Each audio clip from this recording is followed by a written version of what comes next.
Hello everyone, welcome to STVP online Hindi classes. आज की इस क्लास में हम पढ़ेंगे बहुव्रीहि समास और क्रमधारय समास में अंतर। क्योंकि कई जो समस्त पद हैं वो ऐसे होते हैं जिनका विग्रह करके ही हम पहचान सकते हैं कि ये बहुव्रीहि समास है या क्रमधारय समास है। इसके अलावा बहुव्रीहि के साथ द्विगु समास में भी यही दिक्कत हमें कई बार आती है। तो आज हम इन दोनों में अंतर देखेंगे। वैसे अगर देखा जाए बेटा तो जो बहुव्रीहि समास है ये सर्वोपरि समास माना जाता है, सबसे बड़ा समास माना जाता है। लेकिन विग्रह के आधार पर हम इनमें जो भेद है उनको समझ सकते हैं। जैसा कि हम जानते हैं कि बहुव्रीहि समास में कौन सा पद प्रधान होता है, ना तो पूर्व पद प्रधान होता है और ना ही उत्तर, यानी दोनों ही पद गौण होते हैं। समास के जो दो पद हैं वो दोनों ही पद गौण होते हैं और दोनों मिलकर किसी तीसरे पद की ओर संकेत करते हैं और विग्रह करने पर कोई विशेष अर्थ बताते हैं। जबकि क्रमधारय समास की डेफिनेशन हमने पढ़ी थी। क्रमधारय समास कौन सा समास होता है? क्रमधारय समास वह समास होता है जिसमें पहला पद या तो विशेषण हो या उपमान हो और दूसरा पद विशेष्य हो या उपमेय हो और इसका दूसरा पद प्रधान होता है। तो जब भी हम इन दोनों में अंतर करना हो तो हम कैसे करेंगे अंतर हम ऐसे करेंगे, इन दोनों में जो डिफरेंस है उसका पता हम समास विग्रह करके करेंगे। देखो, उदाहरण के द्वारा हम समझने की कोशिश करते हैं। जैसे जो कमल नयन शब्द है, समस्त पद है, ये बहुव्रीहि समास में भी आता है और क्रमधारय समास में भी, दोनों ही समास के अंतर्गत ये आता है।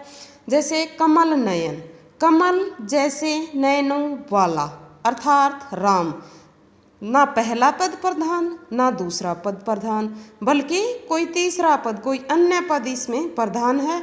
इसका हम जब विग्रह करेंगे, समस्त विग्रह करेंगे तो किसी विशेष अर्थ की ओर संकेत करेगा। यहाँ पर विशेष अर्थ निकल रहा है राम, तो हमें पता चल जाएगा ये कौन सा समास है, बहुव्रीहि समास है। इसी तरह कमल नयन का विग्रह हम ऐसे करते हैं, कमल के समान नयन। तो यहाँ पर कमल विशेषण का काम कर रहा है, उपमान का काम कर रहा है। तो यहाँ पर इस विग्रह के द्वारा हमें साफ पता चल रहा है कि इसमें क्रमधारय समास है, दूसरा पद इसमें विशेष्य या उपमेय होने के कारण प्रधान है। और एग्जाम्पल हम देख सकते हैं, जैसे नीलकंठ, नीलकंठ जो समस्त पद है उसे हम बहुव्रीहि समास और क्रमधारय समास दोनों ही समासों में देख सकते हैं। विग्रह करके हम ये पता कर सकते हैं कि इसमें कौन सा समास है। जो नीलकंठ समस्त पद है, अगर हम इसका विग्रह करेंगे बहुव्रीहि समास के अकॉर्डिंग तो क्या हो जाएगा? नीला है जिसका कंठ अर्थात शिव, विशेष अर्थ की ओर संकेत हुआ, पहला और दूसरा दोनों ही पद यहाँ पर गौण होकर कोई अन्य पद प्रधान हुआ, तीसरा पद प्रधान हुआ, तो क्या कह देंगे? इसको हम बहुव्रीहि समास का एग्जाम्पल है ये।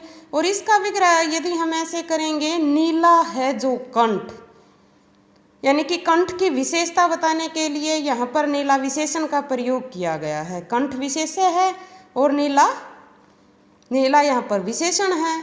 तो कंठ की विशेषता बताने के लिए जो नीला विशेषण है वो प्रयोग हुआ है और विशेषण विशेष्य या उपमेय उपमान का संबंध क्रमधारय समास में होता है।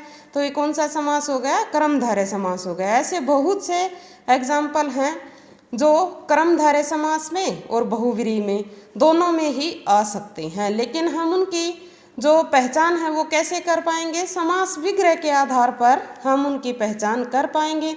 इन दोनों के बारे में हम जानते हैं। जैसे जो बहुव्रीहि समास है इसमें कोई भी पद प्रधान न होकर कोई अन्य पद प्रधान होता है, ना तो पूर्व पद ना उत्तर पद, बल्कि कोई तीसरा पद प्रधान होता है। जबकि क्रमधारय समास में उत्तर पद प्रधान पाया जाता है और पहला पद विशेषण या उपमान होता है, दूसरा पद विशेष्य या उपमेय होता है। मुझे उम्मीद है आपको ये समझ में आया होगा। अब देखेंगे द्विगु समास और बहुव्रीहि समास में क्या अंतर होगा। जैसा कि हमने पढ़ा है कि जो द्विगु समास है उसमें पहला पद संख्यावाची होता है, पहला पद इसमें संख्यावाची होता है, संख्यावाची विशेषण होता है और जो समस्त पद है वो किसी समूह का बोध कराता है। जबकि हम जानते हैं बहुव्रीहि समास में दोनों ही पद मिलकर किसी तीसरे पद की ओर संकेत करते हैं। इसमें दोनों पद गौण होकर किसी अन्य पद को प्रधान बताते हैं, किसी अन्य पद की ओर संकेत करते हैं। तो इसमें भी हम कैसे अंतर स्पष्ट करेंगे इनका, इसमें भी समास विग्रह के आधार पर हम स्पष्ट करेंगे। जैसे चतुर्भुज समस्त पद है, यदि हम इसका समास विग्रह करते हैं चार भुजाओं का समूह, हमें पता है पहला पद संख्यावाची हो और पूरा पद समूह का बोध कराए तो कौन सा समास हो जाएगा, द्विगु समास हो जाएगा। और जो बहुव्रीहि समास है उसके अकॉर्डिंग अगर इसका विग्रह हम करेंगे तो चतुर्भुज, यहाँ पर जो चतुर्भुज शब्द आया है, चतुर्भुज शब्द का विग्रह हम कैसे करेंगे, चार हैं भुजाएं जिसकी, अर्थात विष्णु। तो इसको हम बताएंगे बहुव्रीहि समास। क्यों बताएंगे, क्योंकि ना ही तो पूर्व पद प्रधान है ना ही उत्तर पद प्रधान है, बल्कि दोनों मिलकर कोई विशेष अर्थ बता रहे हैं, किसी अन्य पद की ओर संकेत कर रहे हैं। और एग्जाम्पल जैसे त्रिलोचन, त्रिलोचन में तीन लोचनों का समूह, ये विग्रह हो गया। समूह किस में आएगा, द्विगु समास में आएगा। और पहला पद इसमें संख्यावाची हो गया, तो कौन सा समास है, ये द्विगु समास है। और इसी समस्त पद का विग्रह हम यदि इस प्रकार करें कि तीन हैं लोचन जिसके, यानी कि विष्णु, तो इस प्रकार तीन हैं लोचन जिसके, तो इस प्रकार हमने ये विग्रह किया तो विशेष अर्थ निकला। यहाँ पर कन्फ्यूजन है, विष्णु है या शिव जी हैं वो हम देख लेंगे, लेकिन अर्थ विशेष निकल रहा है, तो यहाँ पर ये बहुव्रीहि समास है। तो द्विगु समास में पहला पद संख्यावाची विशेषण होता है और पूरा पद एक समूह का बोध कराता है। इस प्रकार हमने ये जाना दोनों में क्या अंतर है। आज हमारा ये जो समास है वो टॉपिक कंप्लीट हुआ। अब एक बार हम इसको रिपीट करेंगे, रिवाइज करेंगे। जैसे समास के बारे में हम जानते हैं, समास किसे कहेंगे, संक्षिप्त करके लिखने को ही समास कहते हैं, छोटा करके लिखना समास कहलाता है। और समास के हमने पढ़े 6 भेद होते हैं, 2 पद होते हैं, पूर्व पद और उत्तर पद। दोनों ही पद किसी न किसी समास में पहला पद प्रधान होता है, किसी में दूसरा पद, किसी में तीसरा पद प्रधान होता है, तो किसी में दोनों ही पद प्रधान माने जाते हैं। इस प्रकार हम एक बार फिर इसके जो भेद हैं समास के उनको एक बार देखेंगे।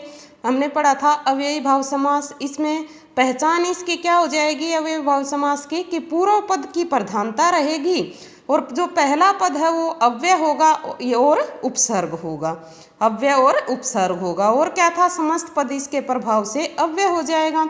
तत्पुरुष समास की अगर देखें तो पहचान क्या होगी, तत्पुरुष समास में हमने पढ़ा था उत्तर पद प्रधान, कारकीय विभक्तियों का लोप। लोप कब होता है, जब हम समास बनाते हैं, और जब समास विग्रह करते हैं तो कारक की विभक्तियां फिर से आ जाएंगी।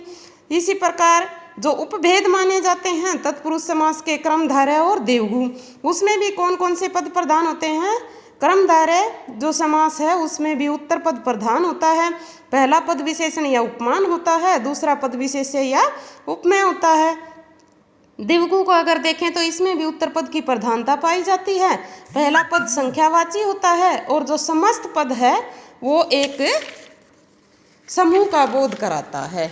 द्वंद्व समास, द्वंद्व समास की क्या डेफिनेशन पढ़ी थी हमने, इसकी डेफिनेशन पढ़ी थी कि इसमें दोनों ही पदों की प्रधानता पाई जाती है, दोनों ही पद प्रधान पाए जाते हैं और दोनों पद एक दूसरे के या तो विलोम होंगे या फिर एक दूसरे के पूरक होंगे। और बहुव्रीहि समास, बहुव्रीहि समास में हमने पढ़ा था दोनों ही पद गौण होंगे। कौन से समास में होंगे, दोनों ही पद गौण। बहुव्रीहि समास में कोई अन्य पद प्रधान पाया जाएगा और समास विग्रह जब हम करेंगे तो उसका कोई अलग या विशेष अर्थ निकलेगा। इस प्रकार हमने अपना जो समास का टॉपिक है वो कंप्लीट किया। मुझे उम्मीद है आपको ये समझ में आया होगा। Thank you and have a nice day.